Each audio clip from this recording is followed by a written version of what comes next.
এই মাটি হচ্ছে পবিত্র মাটি, এই পবিত্র মাটিকে দ্বিতীয়বার অপবিত্র করতে দেবেন না। আপনারা দেখেছেন মহিলারা আজকে সুরক্ষিত নয়, শুধু সুশান্ত ঘোষের দ্বারা সুরক্ষিত নয় তা নয়, বিজেপি মানেই মহিলারা সুরক্ষিত নয়। বিজেপি মানে নারী বিদ্বেষী, বিজেপি মানে মহিলা বিদ্বেষী। যেখানেই যাচ্ছে, আজকে আমি আসছি, বলছে কেন আপনি যাচ্ছেন? আমি গাড়ি থেকে নামলাম, ভাই যা হবে হোক, আমার তো একবার গাড়ি ভেঙেছে, মেরে দেয় মরে যাব। বলছে কেন যাচ্ছেন, যে কি হবে? আমি না কেন রে ভাই, একটু পায়ে পায়ে গুটে গুটে একটু দেখি না, কেন আবার কি গাড়িটা ভাঙবে নাকি? বলছে জয় শ্রীরাম। আমি ভালো কথা, জয় শ্রীরাম, রাম তো তোদেরও আরাধ্য দেবতা আর আমাদেরও আরাধ্য দেবতা, রামের সাথে একটু মা সীতার নামটা একটু বল না। তার মানে তো বিজেপি হচ্ছে নারী বিদ্বেষী বলেই তো মা সীতার নামটা নিচ্ছে না।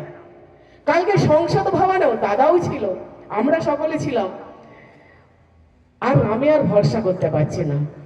মা কালীর নাম নিল, মা দুর্গার নাম নিল, সরস্বতী লক্ষ্মী যা ছিল সব নিল, কিন্তু রামেরও নাম নিল, মা সীতার নামটা নিল না।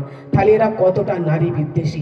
এই নারী বিদ্বেষী বিজেপিকে, এই জমলা বিজেপিকে 2026-এ সমূলে বিসর্জন দিতে হবে।